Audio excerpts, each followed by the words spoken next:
C'est parti, salut les gens, on se retrouve Lioma pour une nouvelle vidéo et aujourd'hui nous allons faire le quatrième cours de physiologie TANA pour la première unité de la deuxième année, l'unité sur l'appareil cardio-respiratoire. Alors avant de commencer le cours TANA, on remercie tous les professeurs de la faculté de médecine d'Alger, plus particulièrement Lioma Dr Rabbain pour le diapo de cours. Le cours le Lioma, le chapitre 4 donc de cette physiologie cardiovasculaire va porter sur la pression artérielle et plus précisément sur la régulation de la pression artérielle. Avec le pantalon courternant, on va commencer notre cours avec des généralités, une introduction sur le système cardiovasculaire. On va définir plusieurs notions importantes à retenir et plus particulièrement les systèmes à haute pression et à basse pression. On va les définir. Je connais les systèmes, les circuits à doma. Juste après, on va définir la pression artérielle TANA. On va définir quelques grandeurs, quelques éléments importants à retenir comme la pression artérielle moyenne. Et on va نشوفوا les déterminants, les facteurs, les عوامل اللي أثروا لي على la pression ou la tension artérielle. نشوفوا la régulation de la pression artérielle qui va être classée selon la durée d'impact تاعها. Donc, est-ce que ce sera une régulation à court terme, à moyen terme ou là à long terme? Et on terminera le court terme en abordant quelques situations physiologiques où la pression artérielle elle peut varier. Où تقدر تتبدل فوقتاش تطلع فوقتاش تهبط على حساب les situations physiologiques tout à fait normales. Et on terminera avec une petite conclusion اللي تورينا l'importance de la compréhension de la régulation. Puis je t'arrête de faire dans le futur, le module de physiopathologie, la physiopathologie des différentes maladies, des différents dysfonctionnements au niveau de cette pression artérielle. Et l'une des maladies qui te vient directement en tête, c'est l'hypertension artérielle, l'HTA. Donc, on commence notre cours avec une introduction et des généralités donc sur le système cardiovasculaire. L'appareil cardiovasculaire, c'est l'un des appareils les plus importants, le cortéaque. Et il est composé, qui m'a la balèque, de trois composants, de trois constituants. Première des choses, ce sera le moteur TANA, la pompe TANA qui sera le cœur. Le cœur, organe creux, présent dans la cavité thoracique dans le médiastin, il va permettre de pomper, en se contractant, il va pomper le sang إلى جميع أنحاء تاع الجسم تاعك. Ce sang, qui est le deuxième constituant TANA, c'est un milieu liquidien riche en éléments figurés, donc il est riche en cellules, globules rouges, globules blancs, en fragments de cellules, les plaquettes, les thrombocytes, et en macromolécules. Tous ces éléments figurés qui vont baigner dans le sang vont avoir un rôle très important باش يخلي le sang ou الدم يؤدي الوظيفة تاعو la fonction تاعو. Ce sang qui a pour but de transporter les nutriments, l'oxygène, le CO2 et les déchets métaboliques va être transporté dans des vaisseaux, dans des tuyaux. Ces vaisseaux-là, on a des vaisseaux qui vont aller le cœur vers la périphérie, qu'on va appeler des artères, et on a des vaisseaux qui vont aller de la périphérie vers le cœur, qu'on appelle du coup des veines. Ces vaisseaux-là sont le troisième constituant de ce système cardiovasculaire et ils sont très importants car ces artères-là, sans ces artères et sans ces veines-là, on ne pourrait pas distribuer le volume sanguin TANA vers les différents organes TAWANA. Maintenant, ça on le sait déjà. Maintenant, il faut savoir que ce système vasculaire, nous en plusieurs systèmes ou en plusieurs circulations. Sur un plan horizontal, nous avons deux circulations. La première circulation qui a pour but, qui a un rôle nourricier, pour pouvoir nourrir les différents organes et les différentes cellules, les différents tissus, le cortéaque, c'est la circulation systémique, qu'on appelle plus communément la grande circulation.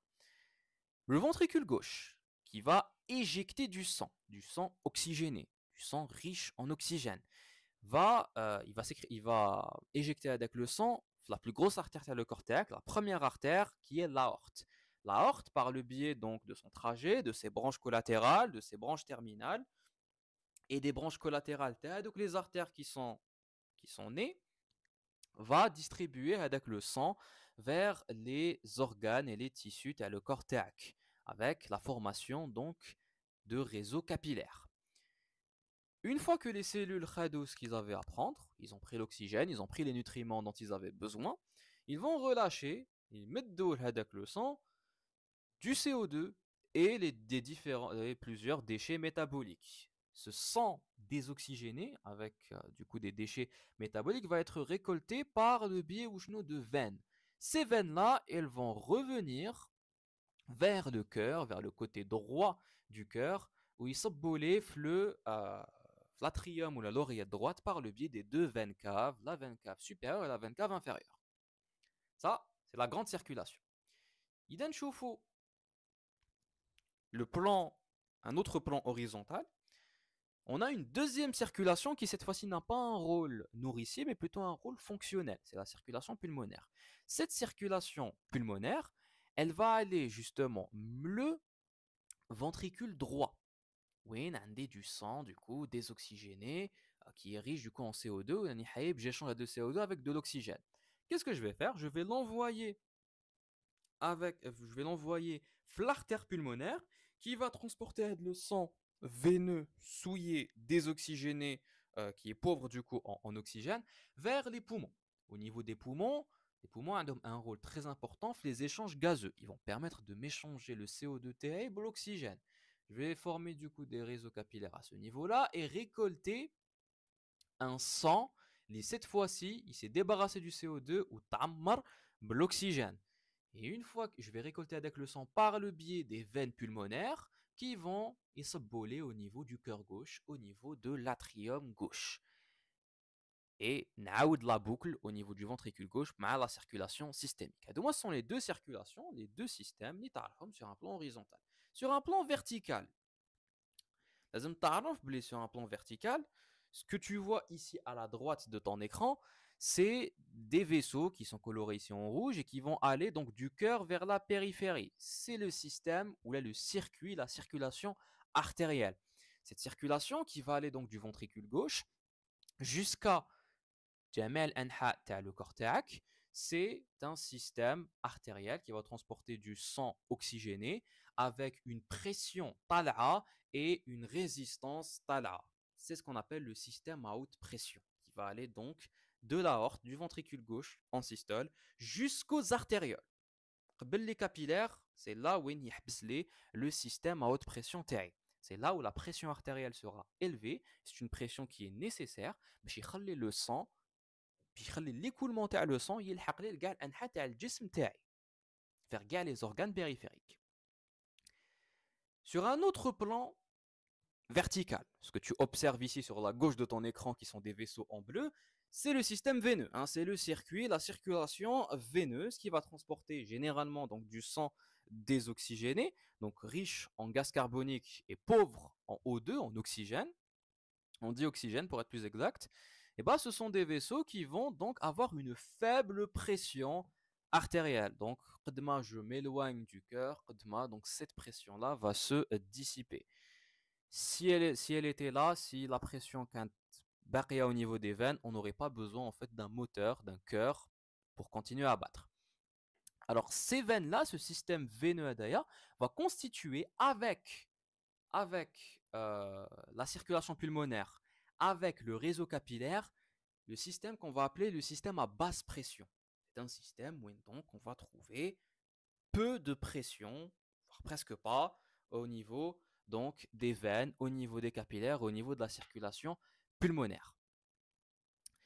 Donc maintenant qu'on a défini ces différents systèmes, on va pouvoir du coup s'attarder le cours تاع اليوم على ce fameux système à haute pression. Et le système à haute pression qui m'a dit, c'est un secteur, c'est un circuit, c'est la circulation artérielle. Donc qui va aller du ventricule gauche, donc c'est la circulation artérielle, je précise, au niveau de la circulation systémique, qui va aller donc du ventricule gauche jusqu'aux artérioles. Il ne prend pas en considération le réseau capillaire. C'est un système qui va avoir plusieurs caractéristiques. Les deux caractéristiques les le plus, la pression sanguine. La pression à ce niveau-là, elle est très très élevée. C'est une pression Comme tu peux le voir ici, fait le schéma, très élevé qui est dû à la contraction du ventricule gauche. L'éjection systolique du sang par le ventricule gauche a donné une grosse pression derrière les premiers vaisseaux artériels, derrière l'aorte, derrière les branches collatérales et terminales qui s'en suivent. Cette pression qui est très élevée, on a remarqué qu'elle va varier entre deux valeurs, une valeur minimale et une valeur maximale. On dit du coup que c'est une pression qui est biphasique, une pression dite pulsatile. Ou est biphasique, ou est les deux phases? Tout simplement parce que cette pression elle est calquée sur l'activité cardiaque, sur l'activité du cycle cardiaque. Souviens-toi, le court cycle cardiaque, où le cœur, il va se contracter et se relâcher ou يخدم على حساب du coup deux grandes phases. La phase de diastole qui est une phase de repos, que ce soit sur le plan des phénomènes mécaniques ou électriques, où le cœur va se relâcher et se remplir de sang. Deuxième phase, c'est la phase d'activité, la phase de khadma, c'est la systole, une phase où le cœur il va se contracter et éjecter le sang.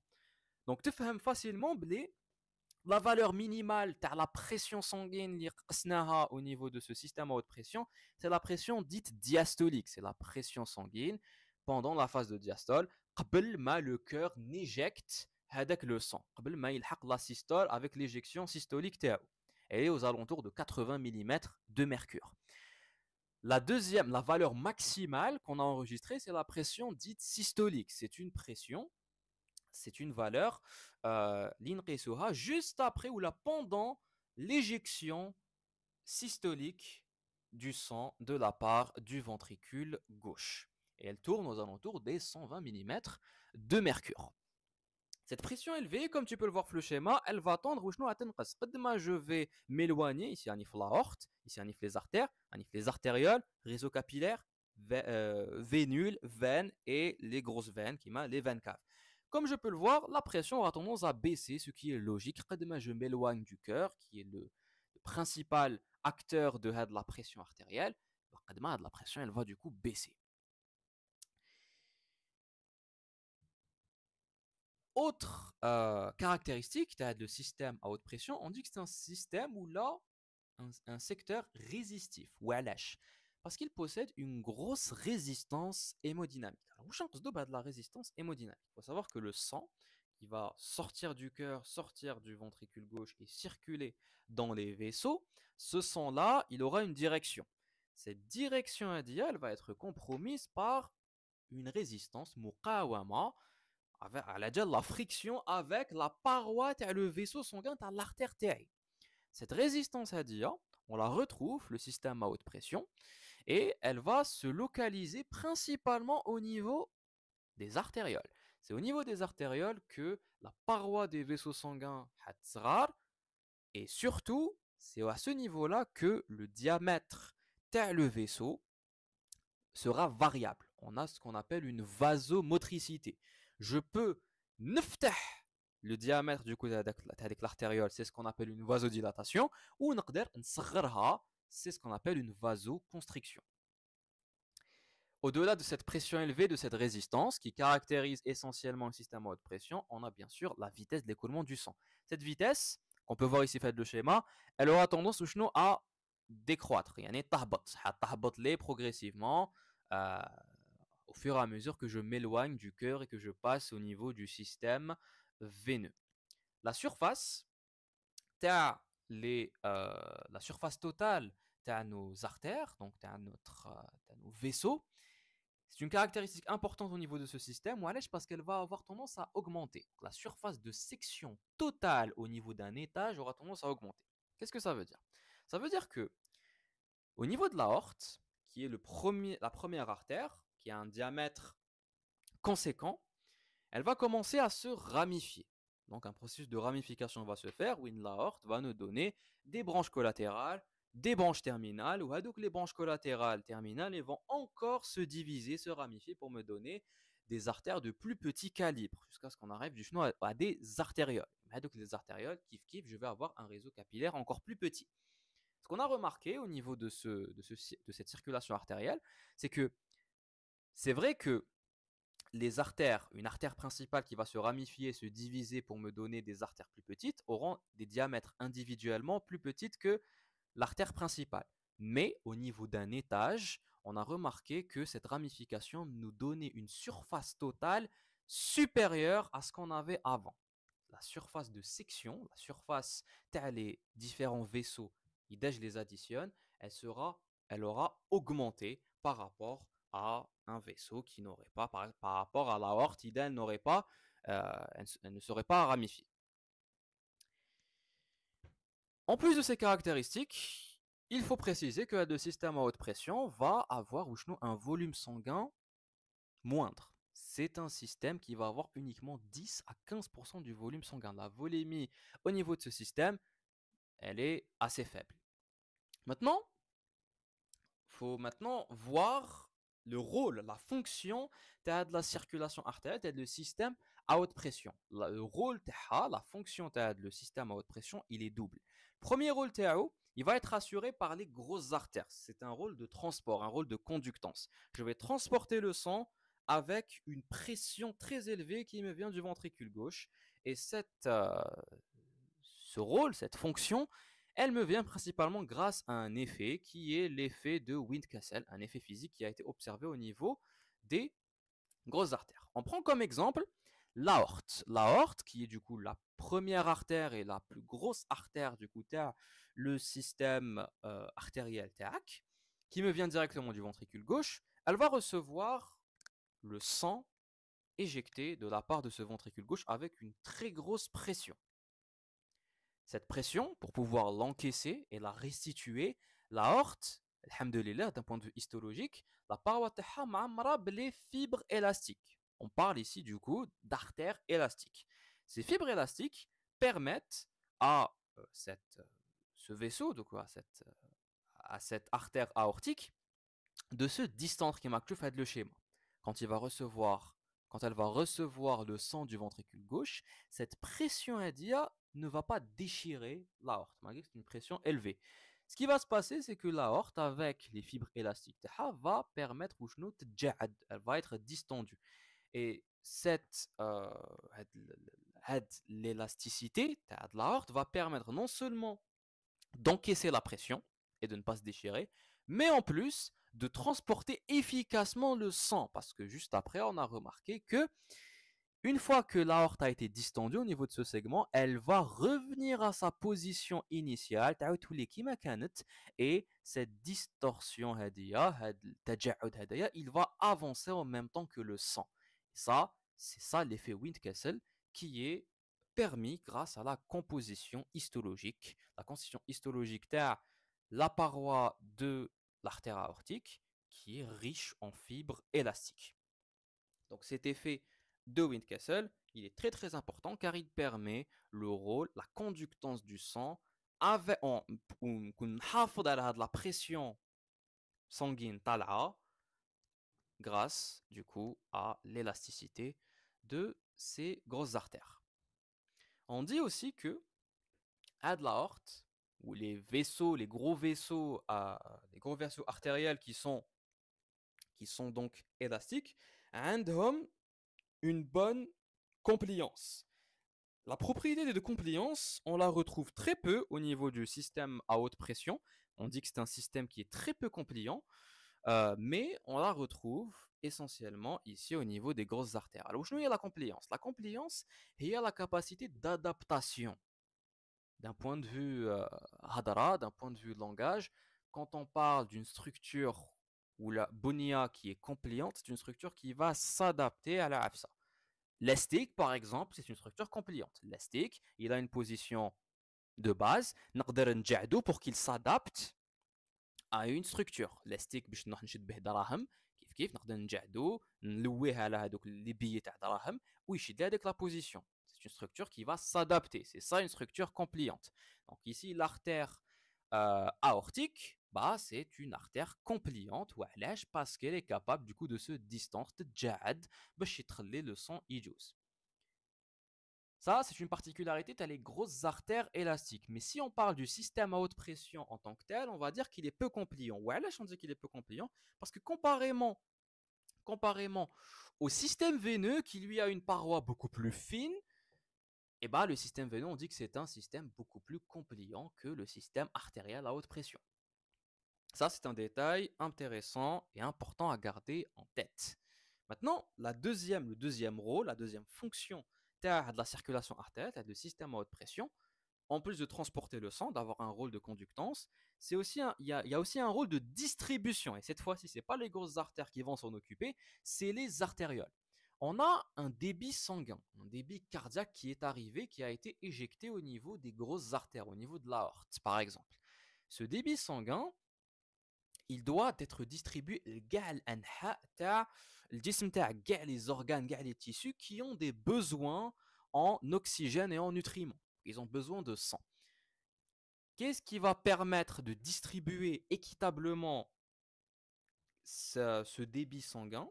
Eh ben, ce sont les artérioles grâce à leur propriété de vasomotricité. On dit que les artérioles, ce sont des petits vaisseaux qui ont une paroi musculaire et riche du coup en fibres musculaires lisses. Ces fibres musculaires lisses, je les contracte, je vais pouvoir dès ce qu'on appelle une vasoconstriction, le diamètre c'est le vaisseau sanguin, avec l'artériole, et quand je relâche et que je n'applique aucune contraction à les fibres musculaires lisses, j'obtiens ce qu'on appelle une vasodilatation, donc le diamètre avec l'artériole ha. Donc ça, cette vasomotricité, elle va dépendre من عوامل وهاد العوامل نقسموهم en deux. On a des facteurs عوامل qui sont dits extrinsèques وهادوما ils sont en rapport avec le métabolisme تاع هادوك les organes. يعني les besoins تاع هادوك les organes. عندي un organe qui a besoin d'oxygène et de nutriments vite دوكا dans une situation quelconque, et bah ce qu'on va faire c'est qu'on va augmenter le débit sanguin local اللي حيروح لهذاك l'organe. Avec un exemple, quand tu fais du sport, l'activité physique, l'exercice physique, tes muscles auront besoin d'un apport sanguin supérieur à là où ils seront en temps de repos. Qu'est-ce qui va se passer? Le métabolisme musculaire, les muscles tawak, ils aident, donc j'ai besoin de plus de sang, pour pouvoir encaisser hadouk les besoins métaboliques. Donc je vais augmenter le débit local au niveau des muscles. Cette augmentation de débit local au niveau des muscles, il va se faire du coup par la variation le diamètre les vaisseaux sanguins. Ça, ce sont les facteurs intrinsèques. On a en plus ces facteurs intrinsèques pour permettre une bonne organisation et une bonne régulation totale de la circulation artérielle, de la distribution du débit cardiaque. J'ai des facteurs extrinsèques qui vont organiser tout ça. Les facteurs extrinsèques, c'est bien sûr le système nerveux végétatif, le système nerveux autonome, principalement le sympathique, c'est lui qui va gérer les vaisseaux sanguins, la vasomotricité. Et bien sûr, on a les différentes hormones, les facteurs circulants, les hormones, les protéines, les peptides, qui vont du coup se faufiler. On a les catécholamines, qui sont du coup l'adrénaline, la noradrénaline, qui sont sécrétées par la surrénale. Et on a par exemple l'angiotensine 2 qui est un facteur vasoconstricteur très important. Angiotensine, il va tendre les vaisseaux sanguins. Hadouma par exemple, ce sont des éléments, des facteurs, ils vont pouvoir réguler et contrôler cette vasomotricité d'un point de vue extérieur. Maintenant, il faut savoir que la vasomotricité à les artérioles, on l'a mis en deux cas de figure. Soit l'artériole, elle est dans un cas de vasoconstriction, يعني نغلق le diamètre au maximum, soit on est dans une vasodilatation où il نفتح le diamètre avec l'artériole au maximum. Alors, en temps normal, l'état les fibres musculaires lisses avec la paroi, oui, lorsque je ne fais ni vasoconstriction ni vasodilatation, c'est ce qu'on appelle le tonus basal ou le tonus myogène de base. En gros, c'est une légère contraction, c'est un tonus, une légère contraction qui permet de l'artériole مفتوحة. مفتوحة moyennement. ماشي مفتوحة بزاف comme dans une vasodilatation ou ماشي مفتوحة شوية برك كيما dans une vasoconstriction. On dit que c'est une activité spontanée qui est donc indépendante de gars les influences, de gars les facteurs, qui soient nerveux, hormonal ou la paracrine. Maintenant, maintenant qu'on a défini ce système à haute pression et qu'on a vu les différents rôles, les fonctions تاعو et tout, on va pouvoir nous ندخلو avec la pression artérielle qui est l'élément central dans le cours تاعنا. Alors la pression artérielle qui m'a قلت لك ou la tension artérielle, c'est la même chose. Et il y a la force, c'est une force sur une surface d'un point de vue physique, c'est la force que le sang va appliquer sur la surface, les parois, les artères, les vaisseaux artériels.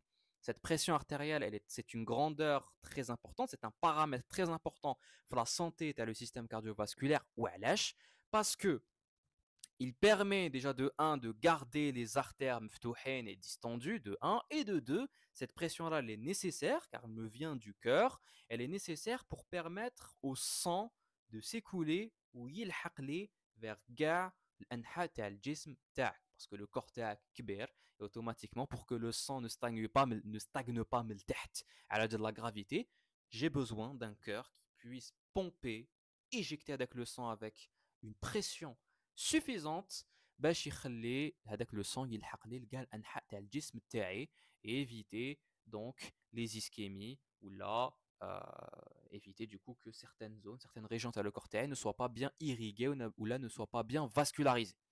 Donc cette pression هادية كيما شفنا من قبيله في هذاك le schéma, elle n'est pas constante, elle est dite pulsatile ou la biphasique. Biphasique parce qu'elle va varier entre deux valeurs extrêmes. Alors la première valeur maximale, c'est la pression systolique qui m'a parce que elle se calque du coup sur la systole, hein, donc la phase où le cœur va éjecter, hein, où est-ce qu'il va se contracter, éjecter le sang vers les gros vaisseaux, vers l'aorte, et la valeur minimale qui est la pression diastolique, elle est atteinte en diastole, en phase de repos, le cœur va éjecter le sang. Maintenant, on a la suite de le cours تاعنا, ou même la suite des autres cours تاعنا, pour faciliter l'étude de la pression artérielle ou pour qu'on ait un seul chiffre à utiliser, mais chez parce qu'ici on en a deux, pression systolique, pression diastolique, on dit qu'il y a une pression artérielle de 12,8 ou la 13,9 ou la 14,9, etc. Pour le fait qu'on a deux valeurs, les auteurs ont décidé de calculer une pression théorique, une pression moyenne qui va être utilisée et qui sera efficace pour le secteur artériel TAC. Cette pression moyenne, ce ne sera pas une moyenne arithmétique. On ne va pas faire la pression systolique plus la pression diastolique, non. Ce qu'on va faire, c'est que pour calculer cette pression artérielle moyenne, cette PAM, on va prendre la pression artérielle diastolique et on va rajouter un tiers de la différentielle. Alors, qu'est-ce que la pression différentielle a dit? Ce n'est rien d'autre que le فرق ما بين la systolique et la diastolique, l'écart qu'il y a entre les deux. Une fois que je prends tout l'écart et que je le rajoute à la pression diastolique, j'obtiens la pression artérielle moyenne qu'on va pouvoir utiliser. Donc cette valeur-là, elle est très importante et on va pouvoir l'utiliser fait le cours et même d'autres cours lorsqu'on va utiliser des équations qui stimulent justement à de la pression artérielle. Maintenant, pour mesurer cette pression artérielle, il faut savoir qu'il y a plusieurs méthodes. Il y a la méthode directe ou des méthodes indirectes. La méthode directe, c'est la méthode on l'utilise dans des cas vraiment spécifiques, vraiment particuliers, qui nous l'hôpital et qui nous dans un cas grave ou un cas de réanimation ou quoi. C'est une méthode qui est dite invasive. En gros, ce que je vais faire, je vais mesurer directement à de la pression artérielle. C'est simple. Le patient, je prends n'importe quelle grosse artère, je mets un cathéter. Avec le cathéter, je vais le relier à un manomètre, donc il va pouvoir y rester la pression TAE et la pression artérielle TAE, tout simplement. Qui m'a shift, c'est pas tous les jours que tu un patient, tu le cathéter ou tu sur la pression. Ça, c'est une méthode très invasive qui va déranger le patient parce que tu fais littéralement. Le cabinet TAC, Inch'Allah, le futur cabinet médical TAC, ce que tu vas faire, c'est que tu vas tracer ça indirectement. Qui fait je trace la pression artérielle indirectement?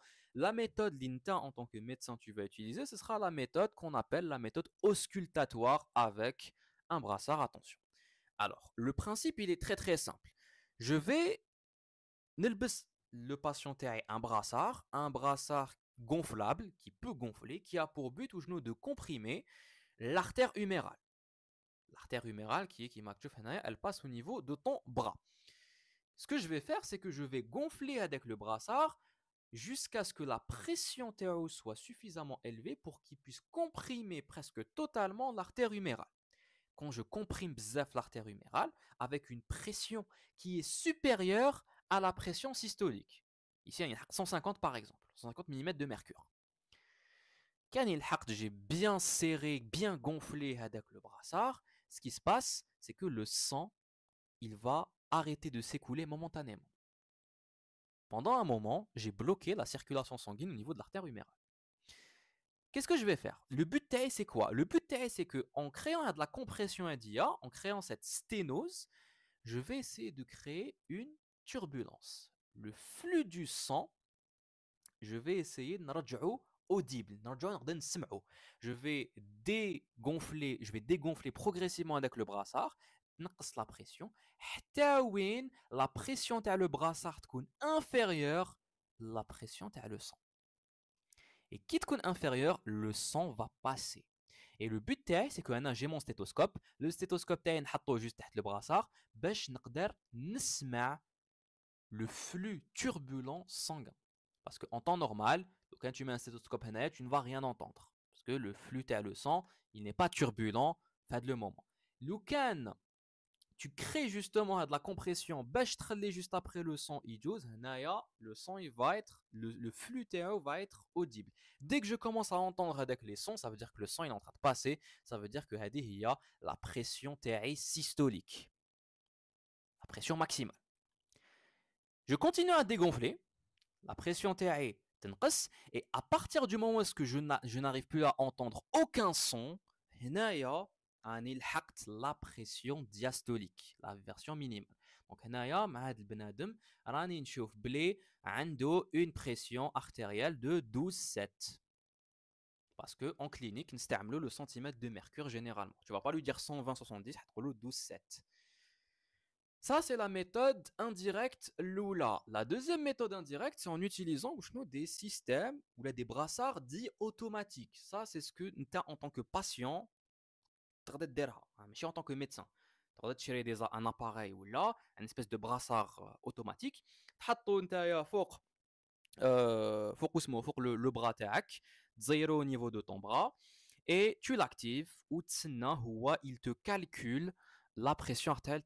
Généralement, c'est des systèmes qui me donnent les pulsations cardiaques, donc les battements cardiaques par minute. Et ce sont des systèmes qui, ce sont des systèmes en tant que médecin, tu vas éviter d'utiliser les bracelets ou la brassard électronique.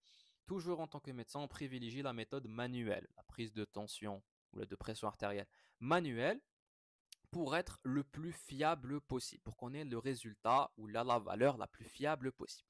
Maintenant, une fois que la pression artérielle il faut savoir que cette pression artérielle, qui que c'est une grandeur où là, c'est un paramètre très très important pour la santé le système cardiovasculaire. Et du coup, ici on a un tableau qui nous vient de l'OMS, de l'Organisation mondiale de la santé, où on peut classer à l'hsab les valeurs par le biais du coup de ta mesure de pression artérielle pour la pression systolique et la pression diastolique. Est-ce que arak hyper tendu ou pas? On dit que la pression optimale un individu normal, dans un cas physiologique normal, c'est 12,8. On considère que tu es hyper tendu, que tu commences à être hyper tendu, que tu commences à être atteint d'hypertension artérielle, à partir du moment où ta tension va être supérieure à 14,9. Quand tu dépasses 14,9, là, on peut dire que tu es hyper tendu, que tu as un HTA léger, une hypertension légère, ou là, un HTA de grade 1. Si tu augmentes pour 16,10, là, on est une hypertension modérée, hein, un HTA de grade 2. Et si tu augmentes encore plus, fort 18-11, là on est en HTA sévère, donc une hypertension artérielle sévère de grade 3. Et donc, ce sont les valeurs, les chiffres qui ont été donnés par l'OMS. Maintenant, il faut savoir que l'augmentation de la pression artérielle, elle n'est pas que pathologique. On va voir pour la fin de le cours, il y a des situations où la pression artérielle est ce qui est normal, hein, qui te le sport, qui te stressé, ou là c'est tout à fait normal. Mais même sans les différentes modifications des situations ou des circonstances spécifiques, il faut savoir que la pression artérielle, elle va automatiquement, la pression systolique surtout, elle va automatiquement diminuer avec l'âge. On a remarqué que, qui marque le graphe, au fur et à mesure des années, la pression diastolique moyenne, elle reste relativement stable, mais la pression systolique augmente. Aux alentours de 60 ans, ça se voit très très bien. La pression systolique augmente. Tout simplement, elle a déjà un phénomène biologique commun que tu connais normalement, c'est la fibrose. Tu sais que certains organes, plusieurs structures et organes tels le cortex vont subir un envahissement où tu as le tissu fibreux, hein. Donc, on va avoir des fibres de collagène qui vont se développer un peu partout. Les artères n'échappent pas à la règle et les grosses artères élastiques n'échappent pas à la règle. Tu te souviens de l'aorte? Du coup, elle a une grosse compliance. Elle peut se distendre, lequel elle reçoit du coup une pression sanguine élevée. Et bien, l'aorte, avec l'âge, sans sa paroi qui est faite essentiellement de fibres élastiques, elle va être remplacée par du tissu fibreux de type fibre de collagène, qui est beaucoup moins élastique. Et donc, qu'est-ce qui va se passer? Ce qui va se passer, c'est que la propriété hadia, l'effet de Windkessel, avec la compliance et l'élasticité de l'aorte, هتنقص. Et si نقص l'élasticité les grosses artères élastiques, qu'est-ce qui se passe? Ce qui se passe, c'est que je n'encaisse plus la pression systolique comme je pouvais l'encaisser, donc automatiquement هتزيد.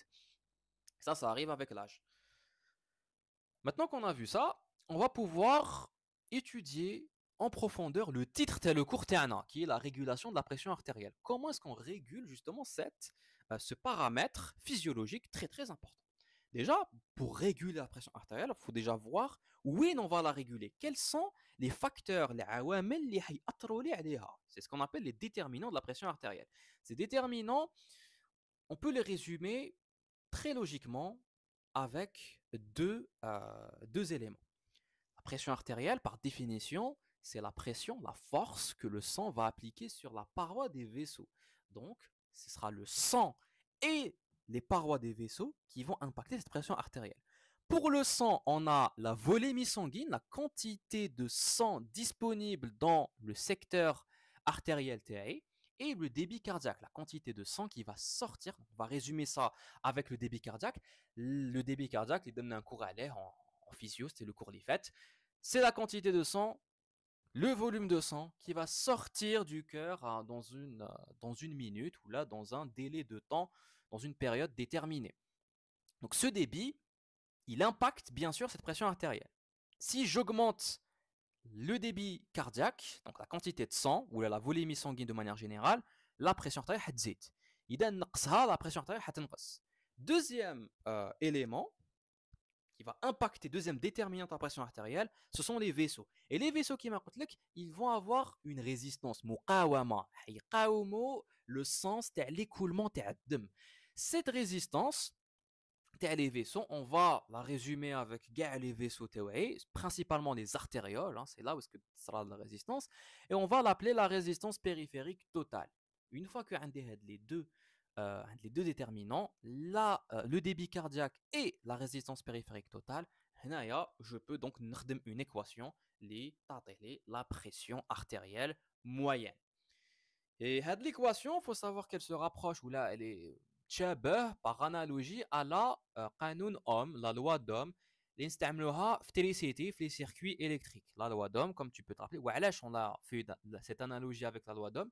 Tout simplement parce que le système cardiovasculaire en soi, c'est comme un circuit électrique. كيما الدارة كهربائية. J'ai le cœur qui est l'espèce de moteur, hein, المولد تاع électricité, qui est du coup un circuit qui va du coup faire sortir des vaisseaux, hein, donc des artères, et qui va ensuite faire revenir donc, les vaisseaux par le biais de veines vers le cœur. Donc c'est un circuit fermé.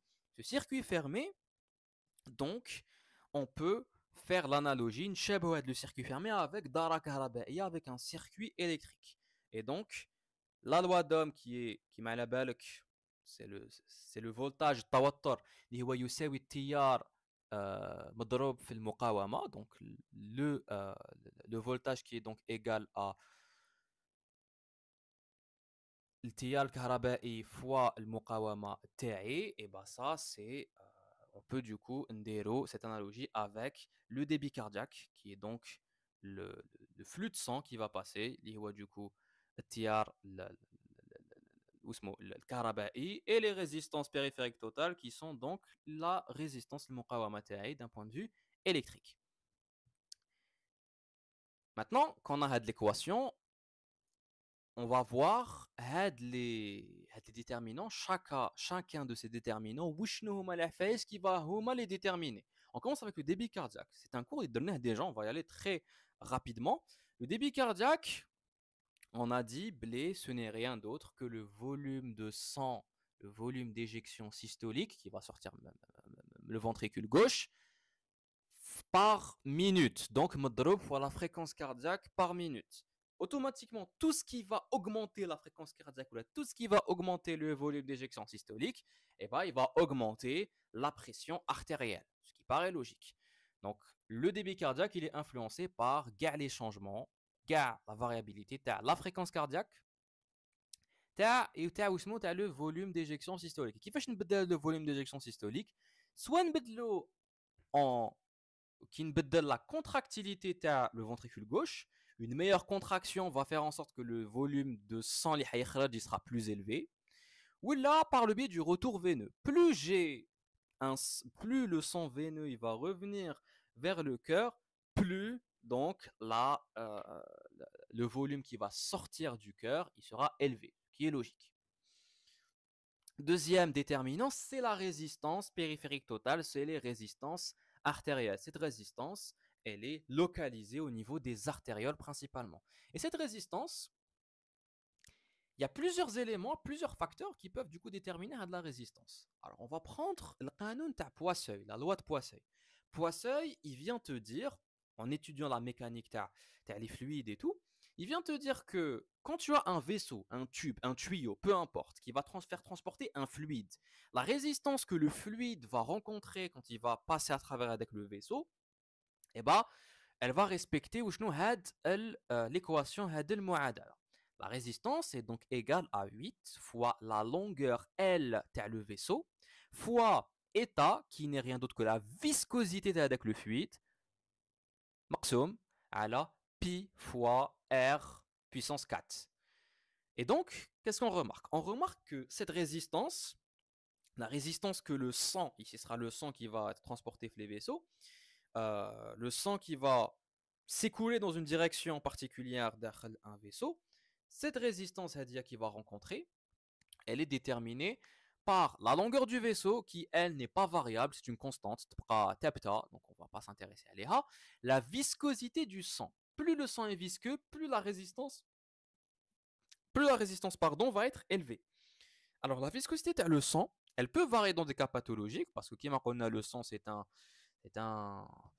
milieu liquidien qui est du coup riche en éléments figurés, fait des cellules, des fragments de cellules, des macromolécules, etc. etc.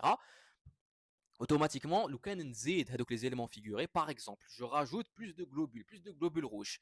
J'ai ce qu'on appelle une polyglobulie, qui est un état pathologique, ce n'est pas un état normal. Le sang ici devient plus visqueux, il est moins fluide.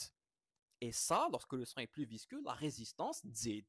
Mais étant donné que c'est un état pathologique rare, ou du moins c'est pas tous les jours que tu vas trouver ça, on ne va pas considérer la viscosité comme impactant réellement les résistances qui va donc impacter la pression artérielle. Ce qui va vraiment changer en réalité, ce sera le rayon des artérioles. Le R, le rayon qui est vraiment variable, elle a déjà la propriété de vasomotricité des artérioles. Grâce aux fibres musculaires lisses, je peux نكبر هذاك le rayon et إذا نكبر le rayon qu'est-ce qui se passe إذا نكبر le rayon les artérioles حيتفتحوا أكثر le diamètre va augmenter et donc la résistance حتنقص إذا نصغر le rayon par le biais d'une vasoconstriction إذا نصغر le rayon la résistance la résistance ha تزيد. Cette résistance hadia, elle est très très importante parce qu'on va revenir du coup à l'équation hadia de base. قلنا la pression artérielle moyenne est égale au débit cardiaque fois la résistance périphérique totale. Cette résistance, لو كان تزيد la pression artérielle moyenne. Parce que لو كان نصغر le vaisseau تاعي et que j'augmente cette résistance, automatiquement le sang va appliquer une plus grosse force sur la paroi parce que la paroi, elle se resserre à l'air. Donc j'aurai une plus grande pression artérielle. Donc tu fais aisément blé, les mécanismes de régulation les ils vont jouer sur les deux trucs. Soit je vais nzid le débit cardiaque, soit nzid le débit cardiaque qui fait, je vais soit faire en sorte que le cœur il ait une meilleure contraction pour éjecter plus de sang, soit nzid la fréquence cardiaque. Et qui nzid la fréquence cardiaque, c'est par le biais justement de la fréquence de décharge de le nœud sinusal. Et qui nzid la fréquence cardiaque, j'aurai plus de sang qui va être éjecté. Donc soit je joue sur le cœur, soit je joue justement sur les résistances périphériques. Qui fait je rajoute la résistance périphérique avec une vasoconstriction. Une vasoconstriction telle les artérioles va permettre d'augmenter la pression artérielle. Ça va permettre d'augmenter la force que le sang va appliquer sur la paroi telle les vaisseaux TOE. Donc pour donc étudier donc ces mécanismes de régulation artérielle, il faut savoir que au repos, cette pression artérielle moyenne qu'on a calculée, elle va tourner aux alentours des 100 mm de mercure. Donc 10 cm de mercure. Cette pression artérielle, cette tension artérielle, elle va varier selon plusieurs conditions physiologiques. Mais ce qui nous intéresse, c'est la classification de la régulation dans le cas où زادت la pression artérielle ou la نقصت la pression artérielle pour X ou Y raison. Que ce soit pour des raisons physiologiques normales ou là pour des raisons pathologiques qui m'a par exemple une hémorragie. Une hémorragie, ça va causer une baisse de la pression artérielle parce que je perds du sang, littéralement. Alors, quels sont les mécanismes de régulation que le corps a à nous offrir? On va les classer selon l'effet tahom, la durée de l'effet tahom. Il y a certains auteurs, ils vont classer à l'ahsab la nature tahom. On dit qu'il y a une régulation nerveuse et une régulation hormonale. Soit c'est par le système nerveux, soit c'est par les hormones, les facteurs circulants derrière le sang, qui sont du coup les protéines, peptides et donc par analogie les hormones. La classification qu'on va utiliser pour classer la régulation de la pression artérielle, c'est la classification du coup la plus utilisée, c'est à l'hsab la durée de l'effet terme. Donc je vais avoir une régulation à court terme, une régulation à moyen terme et une régulation à long terme. La régulation à court terme, c'est la régulation qui va prendre effet en quelques secondes. En une fraction de seconde, cette régulation va prendre effet. Cette régulation, quelle est la structure, le bounia qui nous permet d'avoir effet en quelques secondes, donc la structure qui est la plus rapide, c'est bien sûr le système nerveux. Donc ce sera une régulation de type nerveuse. Alors pour réguler la pression artérielle, on va mettre en jeu un réflexe, un arc réflexe qui va permettre donc de jouer sur les déterminants des facteurs TOANA, qui sont donc le débit cardiaque et les résistances périphériques totales, donc la vasomotricité et les artérioles. Alors, qui fait? On va commencer par étudier ce qu'on appelle le baroréflexe. Alors, au niveau des vaisseaux sanguins, au niveau des grosses artères, par exemple, ici au niveau de la crosse aortique et au niveau des sinus carotidiens, au niveau donc de la bifurcation des carotides, donc carotide interne et carotide externe, j'aurai ce qu'on appelle des récepteurs. Des récepteurs, la pression. C'est ce qu'on appelle des barorécepteurs. Ces barorécepteurs, ils sont liés à des nerfs afférents. Des nerfs, les ha, ils vont me transporter الرسائل الحسية. هذه الرسائل العصبية الحسية اللي حيجوزوا لي du coup les afférences, les différents nerfs afférents. Les nerfs afférents, un des deux. Le nerf de Hering qui me vient du coup du sinus, donc de la bifurcation des carotides, وعندي le nerf de Sion qui me vient donc de la crosse de l'aorte. Ces deux nerfs à deux mains, ils vont rejoindre les 9e et 10e nerfs crâniens, c'est-à-dire le glossopharyngien. Donc le nerf de Hering va rejoindre le nerf glossopharyngien et le nerf de Sion va rejoindre le nerf vague, hein, le pneumogastrique. Ces afférences adomas, ces nerfs afférents, ils vont être liés par des centres de contrôle, des centres de régulation.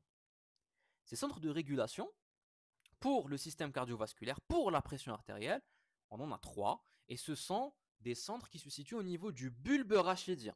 Le bulbe rachidien, c'est une structure au niveau du système nerveux central qui est la partie caudale, la partie inférieure le tronc cérébral. Hein, le tronc cérébral qui est la partie ibtidaïa, si tu veux, tu as la moelle épinière qui va lier cerveau et moelle épinière pour vulgariser et résumer. Au niveau de ce bulbe rachidien, donc, on aura 3 centres de commande, 3 centres de régulation. J'aurai un centre de régulation, deux centres de régulation, pardon, sympathique et un centre de régulation parasympathique. Parce que, bien sûr, le système nerveux autonome, du coup, fait de la régulation rapide à la pression artérielle. Le centre parasympathique, c'est un centre cardio-modérateur. L'effet TAO, c'est qu'il va envoyer par le biais du nerf vague un nerf efférent, les risala, asabiya, pour faire une action au niveau du cœur. Et ça sera un nerf efférent, qui va être transporté au niveau du nerf vague. Donc, étant donné que c'est un nerf parasympathique qui va venir au niveau du cœur, il aura un effet cardio-modérateur. Il va jouer sur le chronotropisme, il va avoir un effet chronotrope négatif. Il va venir imsler le nœud sinusal ou il نقص la fréquence de décharge تاعو. يعني, il va faire en sorte que le nœud sinusal ait moins de potentiel d'action. Et donc, qu'est-ce que ça veut dire? Ça veut dire que la fréquence cardiaque تاعي. C'est l'effet cardio-modérateur du centre parasympathique TAI. Les centres sympathiques TAI, un des autres, un centre cardio-accélérateur qui va jouer sur le cœur et il va faire l'inverse du système parasympathique, c'est-à-dire il va venir accélérer la fréquence cardiaque, kiff en jouant sur le nœud sinusal. Autre chose, ce système sympathique, il n'aura pas un seul effet qui est parasympathique, il en aura 3. Le deuxième effet TAO, ce sera sur la contractilité de le cœur.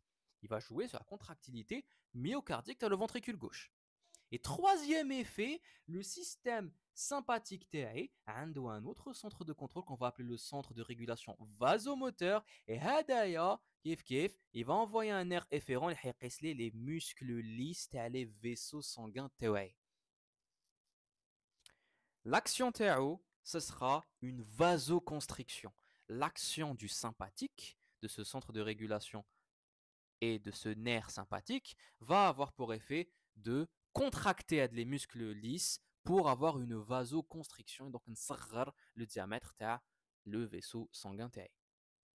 Si on résume, on va dire donc l'arc réflexe pour jouer sur la régulation à court terme, va mettre en jeu, première des choses, des récepteurs. Les récepteurs, j'en ai 3. Je vais avoir des barorécepteurs. J'aurai, juste après, on va les voir, on aura des récepteurs qui vont le volume de le sang. Ce sont les volorécepteurs. Et j'aurai des récepteurs qui vont la composition chimique de le sang. À quel point le sang est riche en oxygène, à quel point le sang est riche en CO2 et qui fait le pH de le sang. C'est ce qu'on appelle des chémorécepteurs. On va les voir juste après. Ces barorécepteurs, du coup, premier type de récepteur, la pression. Ils se situent dans la crosse de l'aorte et dans la bifurcation des carotides. Ils vont être reliés par des voies afférentes, donc des nerfs afférents, ils vont venir capter, transporter les potentiels d'action, les influx nerveux, les centres de contrôle. Les nerfs, déjà, on en a 2. On a le nerf de Hering qui va se lier au glossopharyngien qui est le 9e nerf crânien, et on a le nerf de Sion ou de Ludwig-Sion qui va être lié au nerf vague. Ces voies afférentes, elles vont être liées au centre de contrôle, les centres régulateurs. Ces centres régulateurs, on en a trois. Ils se situent donc dans le bulbe rachidien. On a le centre cardiomodérateur qui est un centre parasympathique. Ce centre parasympathique, il a pour but donc de inverser la fréquence cardiaque. On dit qu'il a un effet chronotrope négatif.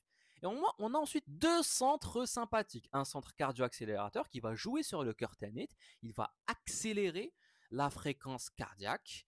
Et un centre vasomoteur qui est sympathique ténète qui va jouer sur les vaisseaux sanguins, sur les artérioles, en induisant donc une contraction des fibres musculaires l'istéo et donc une vasoconstruction.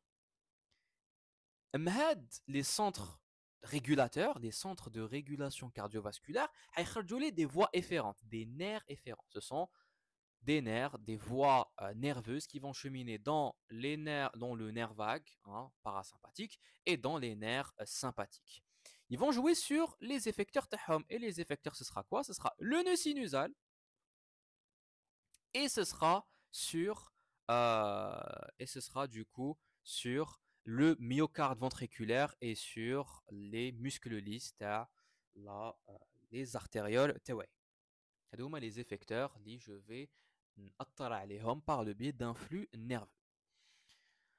Le schéma on l'a expliqué et maintenant on va prendre deux exemples باش نشوفوا كيفاش تصرا هاد la régulation à court terme par le biais des barorécepteurs dans le cas où est-ce que la pression artérielle تزيد ou la تنقص. Dans le cas où est-ce que la pression artérielle تزيد, on est dans le cas d'une hypertension. Une hypertension aiguë, elle a déjà une situation physiologique ou la pathologique. Cette hypertension, elle va تخلي les barorécepteurs يحسوا بهذيك la pression. Ce sont des récepteurs اللي يحسوا d'une augmentation de la pression artérielle. Qui ils vont augmenter les potentiels d'action les voies afférentes. Ils vont augmenter la fréquence de décharge. Et une fois que les barorécepteurs ils vont envoyer beaucoup d'influx nerveux vers les centres bulbaires, donc les centres cardiovasculaires, le bulbe rachidien, qu'est-ce qui va se passer? Les centres de régulation, ils vont envoyer des influx nerveux vers les effecteurs TOA. Alors dans ce cas de figure, la pression Z, donc je suis obligé de naqs la pression. Donc je vais avoir quoi? Une activité le système parasympathique. Donc les efférences le parasympathique vont être stimulées et ils vont aller vers le cœur pour baisser la fréquence cardiaque, pour naqs la pression artérielle. En même temps, le sympathique va être inhibé. Le système sympathique. Les efférences le sympathique vont être inhibées, ce qui va faire que je vais empêcher d'augmenter la fréquence cardiaque le cœur, je vais empêcher d'augmenter la contractilité le myocarde ventriculaire et surtout je vais empêcher d'avoir une vasoconstriction au niveau de mes artérioles. Et comme tu peux le remarquer, le parasympathique n'a pas d'effet sur les artérioles, sur la résistance périphérique. Donc, باش تصرا une vasodilatation des artérioles, je dois inhiber l'activité du sympathique. C'est comme ça que les artérioles vont se dilater parce que j'ai empêché leur vasoconstriction. Maintenant, on va prendre l'exemple inverse. Dans le cas où la pression sanguine, la pression artérielle تنقص, je suis obligé de نطلعها. كيفاش? Alors, dans le cas où la pression artérielle tahbat, qu'est-ce qui va se passer? Les barorécepteurs, ce sont des récepteurs qui ont l'augmentation de la pression artérielle. Donc, dans ce cas de figure, la pression naqsat, mais donc l'influx nerveux, les potentiels d'action que ces barorécepteurs vont envoyer dans les voies afférentes, et qu'est-ce qui va se passer? Ce qui va se passer, c'est que les centres cardiovasculaires et donc au niveau du bulbe rachidien, ils vont recevoir très peu d'influx nerveux de la part de ces barorécepteurs. Qu'est-ce qu'ils vont faire des centres cardiovasculaires? Ils vont stimuler l'activité donc du sympathique et inhiber l'activité du parasympathique. Donc ils vont يحفزوا l'activité sympathique sur le cœur pour augmenter la fréquence cardiaque et augmenter la force de contraction, ce qui va avoir pour effet d'augmenter le débit cardiaque. Et ils vont le centre vasomoteur va stimuler l'activité sympathique vers les artérioles et initier donc une vasoconstriction. Cette vasoconstriction va augmenter les résistances périphériques totales, qui va avoir donc pour effet débit cardiaque Z, résistance périphérique totale Z, ça va avoir pour effet d'augmenter la pression sanguine, la pression artérielle. Donc on a terminé avec le baroréflexe, l'arc réflexe des barorécepteurs. Et il faut préciser que cet arc réflexe, il va être quasiment identique avec d'autres récepteurs. On a d'autres récepteurs, des récepteurs qui résolent la volémie sanguine, c'est-à-dire le volume du sang, le système cardiovasculaire, ce sont les volorécepteurs, et des récepteurs qui résolent la composition chimique تاع le sang, يعني à quel point عندك de l'oxygène, du CO2 et le pH au niveau du sang. Des volorécepteurs chémorécepteurs, kiff kiff, ils vont agir par le biais d'arcs réflexes. Un réflexe semblable, similaire à celui des barorécepteurs. On commence avec les volorécepteurs. La différence avec les barorécepteurs, c'est que les récepteurs, les résoler le volume du sang, on ne va pas les trouver dans le système à haute pression, parce que c'est un système qui a 10 à 15% du volume sanguin total. On va les retrouver dans les parois du système à basse pression, principalement les atriums, donc les oreillettes, et l'artère pulmonaire. Qui résout les variations de volume, il résout du coup une augmentation du volume ou une diminution du volume de la volémie sanguine. Qu'est-ce qui va se passer? Ce qui va se passer, c'est qu'ils vont envoyer des influx nerveux vers les centres régulateurs. Et donc les centres régulateurs, ils vont faire une action. Soit ils vont activer donc le système sympathique pour artériole et cœur et donc augmenter les résistances et le débit cardiaque pour la pression sanguine parce que j'ai une hypovolémie. Ou là, ils vont plutôt activer le parasympathique pour avoir du coup une activité sur le cœur pour ralentir cette fréquence cardiaque dans le cas où du coup la pression artérielle راهي زادت بزاف. Donc ces volorécepteurs يقابلوهم تانيت avec les barorécepteurs les chémorécepteurs pour avoir un arc réflexe similaire تانيت. Ces chémorécepteurs, ce sont donc des récepteurs qui se situent au même endroit que les récepteurs de la pression, les barorécepteurs. On va les retrouver au niveau de la crosse de l'aorte et au niveau de la bifurcation carotidienne. Huma, ils vont détecter ou يحسوا les variations les composés chimiques le sang. Donc la quantité ou la concentration d'oxygène, la concentration de CO2 et le pH sanguin. Les chémorécepteurs, le truc c'est que contrairement aux barorécepteurs, les huma ils l'augmentation de la pression artérielle, les chémorécepteurs ils vont s'activer quand la pression artérielle entre lorsqu'on parle de la pression artérielle moyenne, entre 40 et 80 mm de mercure. Et Hadouma, ils vont s'attacher, si tu veux, avec le centre vasomoteur de le bulbeux rachidien, qui va stimuler le centre vasomoteur pour donner donc une vasoconstriction, augmenter donc les résistances périphériques totales et augmenter cette pression artérielle qui est très basse. Donc ça, c'est la régulation nerveuse, la régulation à court terme. On termine avec la régulation, on continue avec la régulation à moyen terme et à long terme. La régulation à moyen terme, elle va prendre plus de temps. Ce ne sera pas quelques secondes, ça va aller de quelques minutes à quelques heures. Et cette fois-ci, on va faire intervenir des hormones. Ces hormones, ces facteurs circulants indolents, on a plusieurs systèmes, plusieurs hormones. Première hormone, les plus simples à retenir, ce sont les catécholamines. Les catécholamines, on peut représenter par l'adrénaline et la noradrénaline, qui sont donc des hormones sécrétées par la glande surrénale, vont avoir le même effet que la stimulation sympathique. Donc, ils vont avoir un effet cardio-accélérateur et un effet vasoconstricteur. Sauf que l'effet TAHOM, il prend plus de temps ici, vu que ce sont du coup des hormones et non pas, c'est une stimulation hormonale et non pas une stimulation nerveuse. Donc, ça va prendre presque 10 fois plus de temps que les nerfs sympathiques. C'est un schéma qui te montre du coup l'emplacement, tu as les glandes surrénales, ils sont juste pour le rein. Et c'est une glande qui contient du coup deux parties. Une partie corticale qu'on va appeler la cortico-surrénale et une partie médulaire qu'on va appeler du coup la médulo-surrénale. C'est la partie médulaire, la médulo-surrénale qui nous intéresse parce que c'est elle qui va venir sécréter l'adrénaline et la noradrénaline. Autres hormones qui peuvent y affecter ou les réguler la pression artérielle. On a le système rénine-angiotensine. Alors, le système. L'hormone qui va nous intéresser, ce sera HADA, c'est l'angiotensine, et plus particulièrement l'angiotensine 2.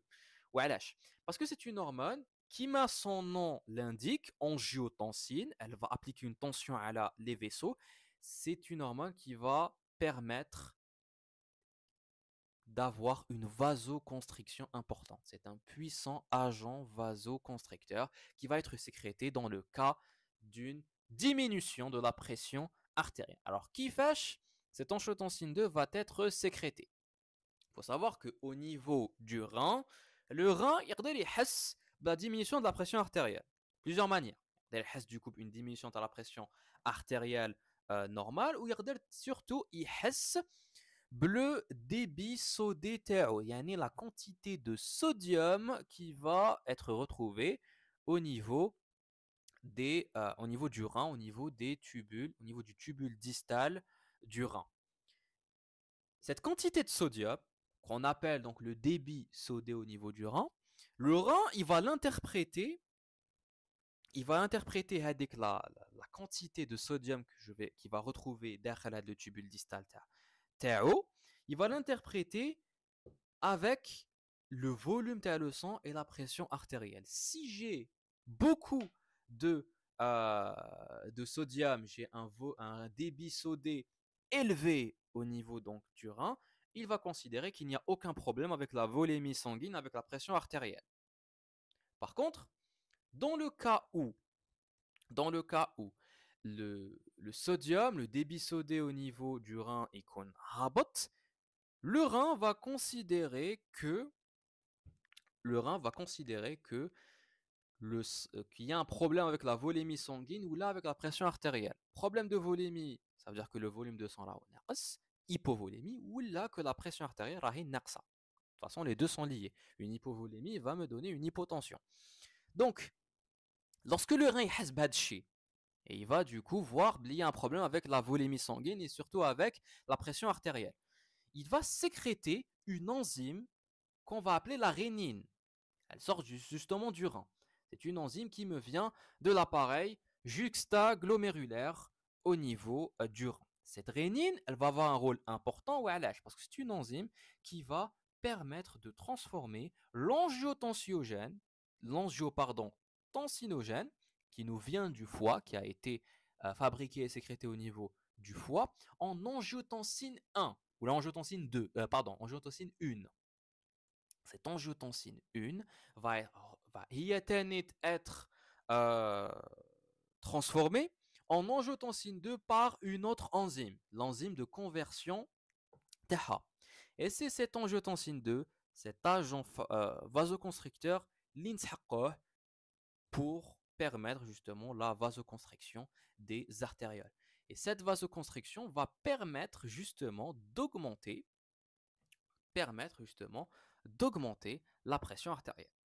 Et le système, il va être actif au bout de 20 minutes. Donc, comme tu peux le voir, c'est une régulation à moyen terme. Il faut savoir que cet angiotensine 2, il a un double rôle, une double action. La première action, c'est l'action moyen terme, c'est d'augmenter la vasoconstriction et donc d'augmenter les résistances périphériques totales et par conséquent d'augmenter la pression artérielle TI. Mais cet angiotensine 2, il va avoir un autre rôle, un rôle sur le long terme, parce qu'il va permettre de stimuler la sécrétion de l'aldostérone. L'aldostérone, hormone importante, parce qu'elle va jouer sur la volémie du sang. Elle va jouer pour augmenter le volume sanguin, pour augmenter la volémie. Alors, qui fait que l'aldostérone va jouer? Justement, on va voir la régulation à long terme. La régulation à long terme, c'est parce que justement, ça prend beaucoup de temps. Elle va être efficace dans les heures ou les jours qui suivent.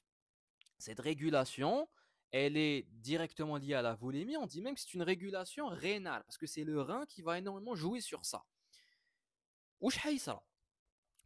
C'est que, par exemple, le système rénine-angiotensine va aider à sécréter l'aldostérone. C'est pour ça que le système, même certains auteurs mais ouais, le système rénine-angiotensine-aldostérone, le SRAA. Cette aldostérone, elle va, dans le cas où la pression artérielle est hapta, elle va permettre de retenir de l'eau. Elle va permettre la rétention d'eau. Le rein, sous l'effet de l'aldostérone, il va réabsorber le Na+, il va réabsorber euh, ce sodium et donc retenir plus d'eau. Et en retenant avec l'eau, il va être ensuite et qui j'aurai une augmentation de le volume sanguin le système artériel TAE. Augmentation de la volémie sanguine, du volume du sang, qu'est-ce que ça coïncide avec quoi? Ça coïncide donc avec l'augmentation de la pression artérielle parce que j'ai plus de sang. L'aldostérone, donc, il a un rôle de régulation à long terme. On a d'autres hormones qui peuvent jouer du coup sur cette régulation à long terme. On a l'hormone anti-diurétique qui est l'ADH. Et elle va faire la même chose. Elle va faire la même chose que l'aldostérone à peu près. Elle va permettre une rétention d'eau. Et quand je retiens l'eau, j'augmente la volémie. Et si j'augmente le volume de sang, j'ai plus de sang, donc j'augmente la pression artérielle. C'est logique. Dernière hormone, dernier facteur, dernier peptide, les en histologie, c'est le facteur atrial natriurétique. Alors, le peptide atrial natriurétique, le facteur atrial natriurétique, c'est une hormone qui est sécrétée du coup par les cellules myoendocrines au niveau de l'oreillette droite, donc les myocytes auriculaires. Ces myocytes auriculaires, ils vont faire l'effet inverse à l'ADH et à l'aldostérone. Ce qu'ils vont faire, c'est qu'ils l'augmentation de le volume du sang ou l'augmentation de la tension, de la pression au niveau auriculaire, au niveau de l'oreillette. Qu'est-ce qu'ils vont faire? Le peptide il va permettre la volémie qui fâche, vasodilatation et surtout l'excrétion hydrosodée. Alors l'excrétion hydrosodée, c'est un mot scientifique juste pour dire l'individu avec le facteur, avec l'hormone, il va uriner. Donc il va euh, le volume d'eau en plus, tout simplement. Ce qui va avoir pour effet de faire baisser le volume du sang, le volume sanguin, la volémie, et donc de faire baisser la pression artérielle. On termine notre cours avec les différentes situations physiologiques qui permettent de, de, de jouer sur la pression artérielle, qui vont du coup faire soit monter, soit descendre la pression artérielle. On a le fait de passer de la position allongée, couchée, ou vers la position debout. Ça, si tu le fais très rapidement, tu auras des vertiges. Tu auras des vertiges et tu auras des étoiles dans la tête. C'est tout simplement parce que tu vas faire une chute de tension, une chute de pression artérielle. La pression artérielle va baisser quand tu vas passer qui node, alors que écoute ntaïa متكسل. Parce que ça va entraîner ce changement brusque de position va entraîner donc une baisse le retour veineux. Si j'ai moins de sang qui va revenir au cœur, automatiquement le volume d'éjection systolique il va diminuer, donc le débit cardiaque automatiquement il diminue et donc la pression artérielle va diminuer. Cette chute de tension, elle va avoir des effets. Oui, tu vas avoir des étoiles dans la tête, tu vas avoir quelques vertiges et tout. C'est pour ça que quitte node blaqal. Maintenant, tu direct d'une position allongée à une position debout. Autre situation, le stress. Dans une situation stressante, comme par exemple un examen, lol, un examen, le stress hadak va faire en sorte que tu vas sécréter pas mal d'hormones. Les hormones qui peuvent être sécrétées par la surrénale par exemple, c'est l'adrénaline et la noradrénaline. Et qui m'a pour activer le système ou là les effets sympathiques. Quand tu actives, quand tu actives le système sympathique par le biais de l'adrénaline et de la noradrénaline, qu'est-ce qui se passe? Eh bien, je vais avoir augmentation de la fréquence cardiaque, augmentation donc du débit cardiaque et par conséquent de la pression artérielle. Donc la pression artérielle zid quand tu es stressé. Troisième situation, le sommeil. Alors le sommeil, c'est une situation assez vaste parce que le sommeil, On va pas dans le détail, en plusieurs phases qui vont être cycliques. Tu as plusieurs cycles qui te ترقد, mais on peut grossièrement diviser le sommeil تاعك en deux grandes étapes. La première étape, c'est le sommeil lent. Le sommeil lent تاعك il fait plusieurs phases, hein, le sommeil léger, le sommeil profond, etc. Ce sommeil lent, c'est la phase تاع le sommeil où tu auras une augmentation de l'activité parasympathique. Donc, tu vas te reposer, la fréquence cardiaque تنقص, donc le débit cardiaque ينقص, la pression artérielle donc تنقص. Tout ça à cause de l'effet du parasympathique. Pour la deuxième phase de sommeil, qui est le sommeil paradoxal. Ouais, c'est maintenant paradoxal déjà. C'est maintenant paradoxal parce qu'on a remarqué que l'activité cérébrale, la phase de sommeil paradoxal, l'activité cérébrale qui est naïde. C'est la phase de sommeil où tu vas faire le plus de rêves. C'est là où est-ce que tu vas rêver. C'est là où est-ce que ton cerveau il va limite être activé. C'est pour ça qu'il est paradoxal. Donc ce sommeil paradoxal, on va observer une variabilité au niveau de cette pression artérielle. Je peux avoir une augmentation de la pression artérielle, le sommeil paradoxal. Imaginons, tu fais un cauchemar, je sais pas, tu fais un cauchemar et tu te réveilles en sursaut. Je peux te dire que ta fréquence cardiaque Z, ton débit Z, et donc ta pression artérielle Z. Mais du coup, ces augmentations, elles sont phasiques. Donc, rahom, marahel, muakkata. Donc, c'est des augmentations phasiques. Et à la l'augmentation, ou sinon, tu as le tonus sympathique. Donc, j'ai une plus grande stimulation du système sympathique, le sommeil paradoxal par rapport au sommeil lent. Dernière situation physiologique, il y a le sport, l'exercice physique. Alors, l'exercice physique, quitte le sport, qu'est-ce qui va se passer? Le cours l'y fait. Automatiquement, quand tu fais du sport, il y a deux choses qui vont se passer. Première des choses, la fréquence cardiaque تاعك حتزيد. Il y a de la fréquence cardiaque تاعك pour augmenter le débit cardiaque, pour augmenter le sang lié au niveau de tes organes. Elle va être accompagnée par, l'événement il va être accompagné par une autre modification.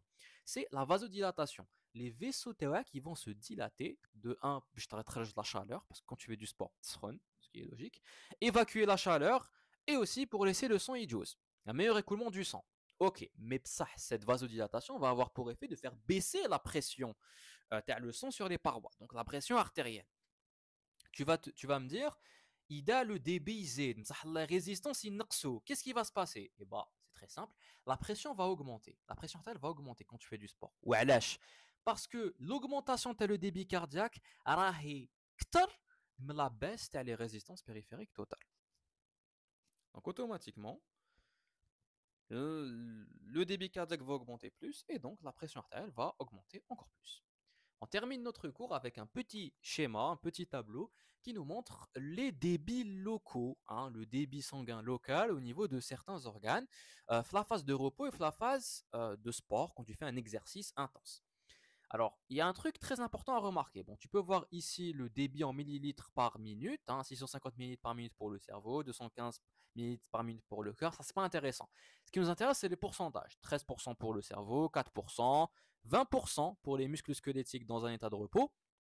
Mais moi, j'ai envie que tu te concentres sur les deux trucs. Le muscle squelettique, regarde le pourcentage, 20% en état de repos, et regarde le pourcentage au niveau des reins et des organes abdominaux. On est à 20% et 24%. L'état de repos. Quand je fais du sport, le muscle squelettique va prendre 73% du débit cardiaque complet.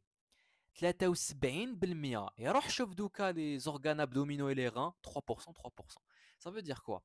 Ça veut dire que le débit cardiaque, la distribution de le débit cardiaque va varier à l'hsab les besoins des organes tawak. Quand tu fais du sport, les muscles tawak, ils s'haqqou bzaf l'oxygène ou les nutriments. Donc, ils ont besoin de sang. Et donc, qu'est-ce qui se passe? Il se passe que le sang, il va aller en priorité vers les muscles squelettiques, vers les muscles du coup, tu as le cortex.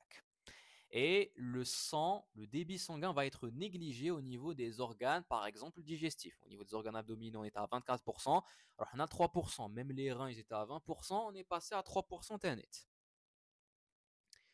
Ça, c'est intéressant à garder en tête. Conclusion, la fin, tu as le Cortana, Cette pression artérielle est donc régulée en permanence, selon du coup trois niveaux de régulation à l'hsab la durée تاعها. J'ai une régulation à court terme qui est nerveuse par le biais de la stimulation sympathique et parasympathique. La stimulation sympathique va jouer sur le cœur et les vaisseaux pour augmenter la pression artérielle.